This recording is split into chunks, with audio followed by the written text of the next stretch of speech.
Hello, my name is Joshua Freud, and welcome to my presentation on Toulmin's model of argumentation and propaganda.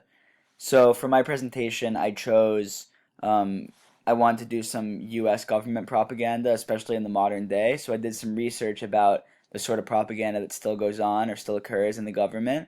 And I came across something interesting on this countdown on the website called cracked.com. It's a popular website.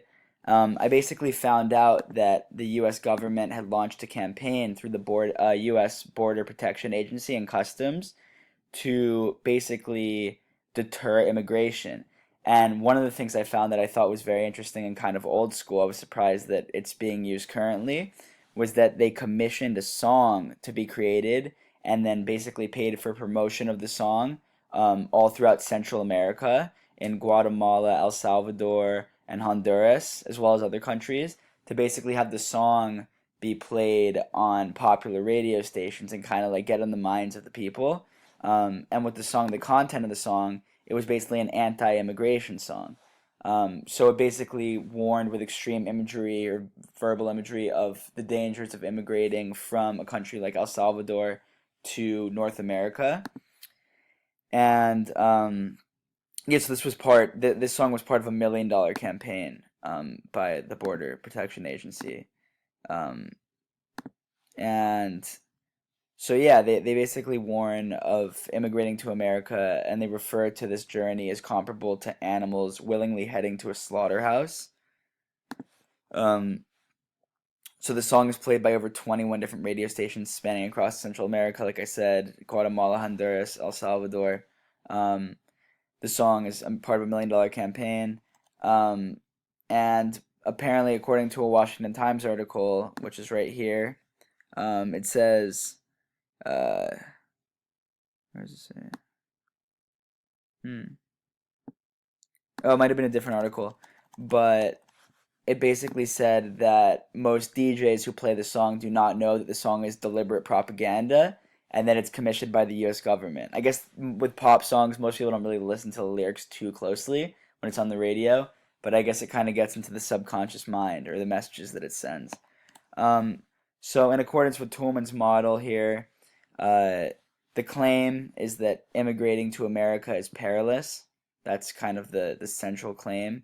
Um, the evidence is that, amongst other things said in the song, because the whole song is kind of warning, um, the shuddering thunder doesn't know about favors. That's referring to the train that you take, I guess, to get to America.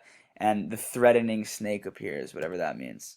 Obviously, trying to use threatening, kind of, um, you know, scary imagery, kind of menacing.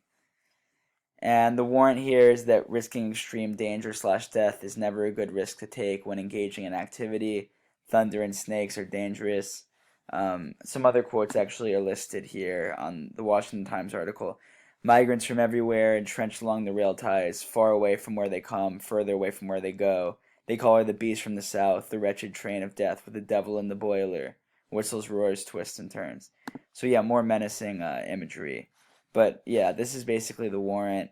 Um, there's not much backing really for the warrant because it's a pop song, so it's not going to have particularly complex arguments being created. Um, and there's no potential rebuttals to the claim, which I think is kind of a staple of propaganda, is that it's not meant to be a well-rounded argument. It's meant to be kind of an emotionally resonant argument. So it makes a lot of sense that they wouldn't try to present arguments to the prior, especially because they're making a weak kind of ridiculous argument in this song anyway. It's just it's simple scare tactic. It's not even very scary, but um, that's kind of what it is.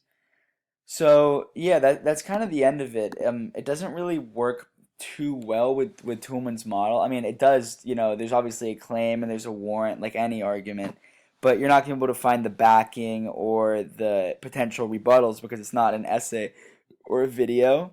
But I think it's definitely worth talking about because it's kind of highlights the sneaky. It's a very very sneaky form of propaganda, especially the fact that um, it's kind of like by the US government, but it's not just to its own people. It's literally they planted it, to people who have no idea what's going on in other countries or have no clue at all that it's propaganda. So that kind of shows, I guess, where the current state of propaganda still is. It's still pretty sneaky, and there's obviously a lot more of it that you might not know is propaganda. So thank you.